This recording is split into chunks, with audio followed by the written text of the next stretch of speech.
for example, who want to go and be vicars in a church will almost certainly not pay anything at all for a large part of their life. Other people who decide they don't want to work, they want to bring up children at home, whatever, will pay nothing at all.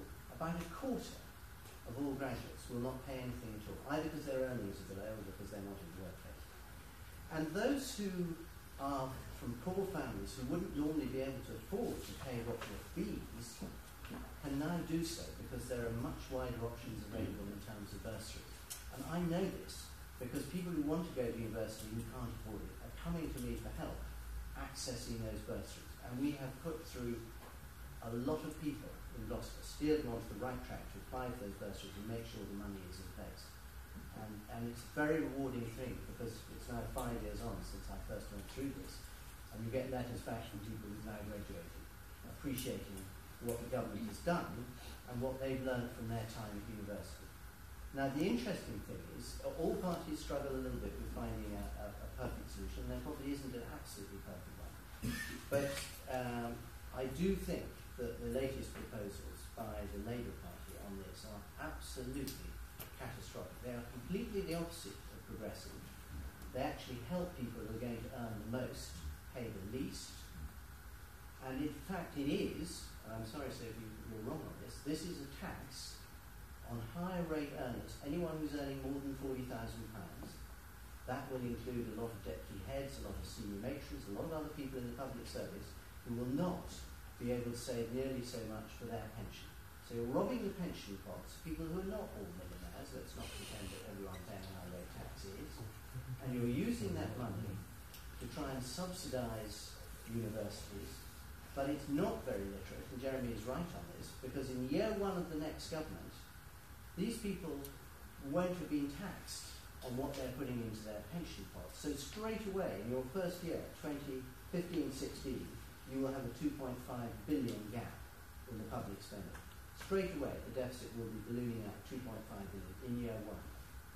Now, the interesting thing about all this is, so what's happened as a result of this government's policy? Firstly, we've got record numbers of people going to university. And that's not because there's a target. We're not saying we should have 50, 55, 60% get. It's because people have decided with their own free will they want to go and do it. Presumably because they recognise the value. And secondly, we've got more people from poorer backgrounds going to university than ever before. So it is working. And if you go to the universities, go to the University of Gloucester, ask the Vice-Chancellor what research they've done amongst their own undergraduates. Is there a huge demand from undergraduates to go for a policy which, on the face of it, brings down the cost of the loans to go to university? And the answer is no. Actually, undergraduates do not want to see a huge amount of change. If they did, we would see them on the street lobbying for it. There'd be thousands of students out there supporting Sophy and saying this policy on university funding is the best thing since sliced bread. But I'm afraid, from her point of view, that's not going to happen. And if you talk to the universities themselves about what impact that funding would have, they will all tell you it is catastrophic. Talk to the Vice-Chancellor if you want to find out. So although it sounds on the face of it, as you started off, £27,000 sounds like a lot of money.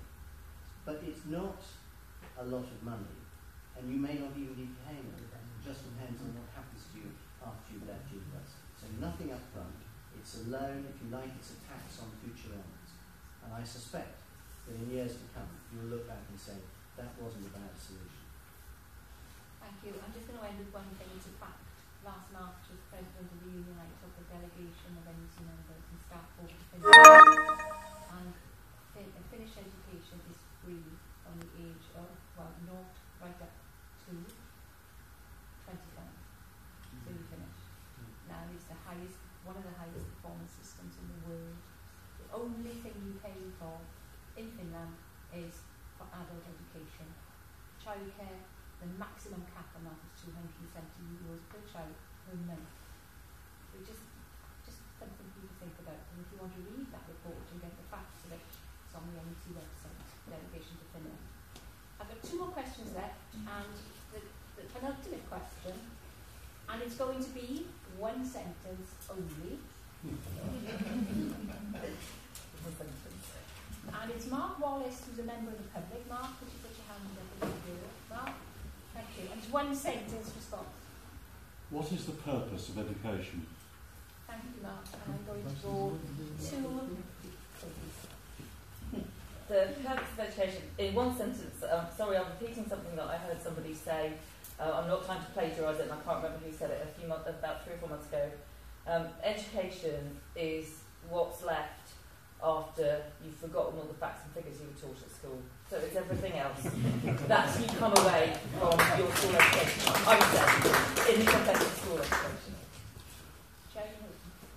Education develops individuals, it provides them with knowledge, and it allows them to do what they want to do in life. Education is to introduce our young people to life. Jonathan Ingleby. To pass on the values of our cultural tradition and to introduce new ideas. Richard Graham. To learn the skills that will enable you to thrive as well as survive in later life. The purpose of education is to allow every individual who goes through it to develop their potential, their full potential, which is quite frankly an unknowable thing. But it has both a personal value and a societal value. It's a human right and a civil right. I was about 2 or 3 sentences. I'm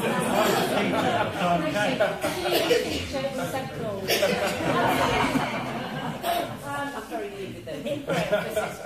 And finally, the last question comes from Lauren Fu. Lauren, are you here? Thank you, Lauren. It's really to the candidates, but if you were elected, would you be prepared to enter into dialogue with teaching unions to ensure that Gloucestershire teachers are adequately represented at Westminster? Repeat the questions, please. Yes, again. Okay. Slowly, Lauren. If you're elected, would you be prepared to enter into dialogue with teaching unions to ensure that Gloucestershire teachers are adequately represented at Westminster? Thank you, Lauren. Gary Rachel. Well, if I'm elected for MP for Gloucester, I'm representing the people of the city in Westminster. However, unions or lobbyists want to come and talk to me about issues that are relevant to them and ask me to consider moving amendments to legislation or taking up issues. Of course I listen to them. Does it necessarily mean I've done it for a number of years as a councillor, always agree with a request I get. Sometimes I might come back and say, if I can change that slightly, you might be able to achieve some success. But if you go for exactly what you want, I might not be able to achieve success. But quite keen. Jonathan Ingleby. Well, as Jeremy said, you've just got to get into the habit of listening to people and acting accordingly. Somebody phoned up and said, "Can I count on your vote?" to me the other day. And I thought, no, you can't actually. You can't count on it. You can persuade me that it might be a good thing. And that's how it works, isn't it? It works that you are a representative in Westminster and you listen to all the voices, but there is certainly also a measure of I have to make up my own mind, I have to be loyal to my party as well as to my own convictions and so on. I think that the Green Party is so close. I was amazed when I read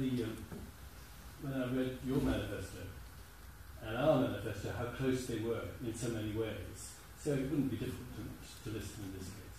Thank you. Richard Graham? Yes. The short answer is yes. And I think both other candidates have said the importance of engaging. I've got a slight bias here. My mother was a teacher. My older sister is still a teacher, deputy head. My younger sister was a teacher. 2 of my nieces are teachers, and my wife was a teaching assistant at St. Peter's. So I've been surrounded by teachers all my life, and I've always been happy to listen to them. In another world, if I had another life again, I probably would aspire to be a history teacher. So listening to teachers is great. In terms of adequately representing the views of the NUT, I think the word representing, if by that you mean mirroring or reflecting exactly their views in what I said in Westminster, probably no. But in terms of understanding the NUT manifesto, where teachers are coming from and their issues, absolutely yes. I've been to every secondary school many times in Gloucester, and every primary school. I'm talking to teachers as well as pupils when I go there, and I shall go on doing that for as long as I do this job. Thank you. Well, teachers are custodians of the most precious asset we have in our society, which is the young people. So yes, of course, as your MP, I'll be listening to teachers, the NUT, wherever else, to go to Westminster and put the case across. But one thing I will say, which Jonathan mentioned about his party line and the candidate's party line, UKIP doesn't whip its councillors, doesn't whip its MPs. So I would be independently able to act on behalf of Gloucestershire teachers without following party line at Westminster. Sophy, Gardner. Thanks for that question, Lauren. The very short answer is yes, of course, but and I'm aware of the time, so I'm going to make it just very, very slightly longer than a short answer. There's two things, really, I suppose I want to say. My background is in the military, as I mentioned. That's about the collective. That is about working together. That no military operation has ever succeeded because one person did something. It's only succeeded because you subsume being an individual and you're part of a team. And that is also what the unions do in pulling together in order to represent you with a louder voice. So I'm all for that, and I would obviously happily have dialogue, but I could try to slightly read your question differently to ensure teachers are adequately represented at Westminster. Maybe I would be privileged enough to be elected as the MP of this city on May the 7th. If I am, as somebody who's come from a different background with no political background or never stood as a candidate before and been encouraged by the Labour Party to stand potentially to be an MP in this city, perhaps the MP after me, if I'm privileged enough to be, could be somebody who currently is a teacher. And perhaps we can encourage somebody to go ahead one day and stand both in this city and elsewhere. We need more teachers actually in Parliament doing the job that I humbly am hoping to do. Thank you, Sophy.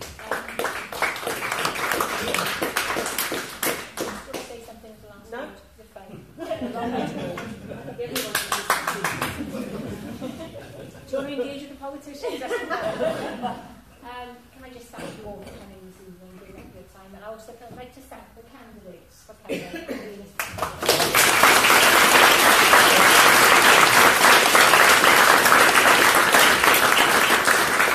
I recommend you two very good websites. One is the NUT and one is the ATL, which have, on their website you will a lot of education facts, you really read them. You can see what teachers are thinking about this whole debate in education, and as we run up into a further time before the general election. John is throwing manifestos at me from the back. Brilliant. Can I thank John Hendrick, who's the Executive Member of Gloucester. Gloucester Division for putting this on, thank you for their hard work, and also to Richard Curley from ATL for coming, who is the Senior Regional Officer, have I got the right? Senior Regional Officer for ATL. It's great to get together, and it is a big debate, but can I just say one thing, our future for our young people is really, really important, because they are the future. Thank you for coming.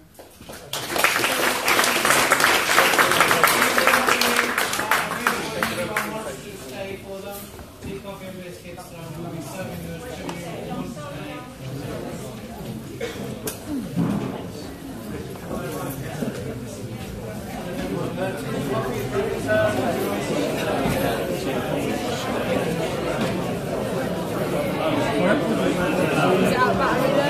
one. Sure it is, yeah. No biggie. One thing you have to say about Richard Ford, he presents himself extremely well. It's guessing what it says. It's actually might be still recording. I'll say a few words. Don't never take anything. I was going to say Richard Ford represents himself very well. Jeremy Hilton was at the board of everything. Yeah. He was actually sat there, he looked like he was listening to everyone, and that's what we should want in an MP, really. If I could vote this coming election, I'd probably vote for him. Okay, right. I bet he'd be proud to hear it. Okay. Better turn it off now.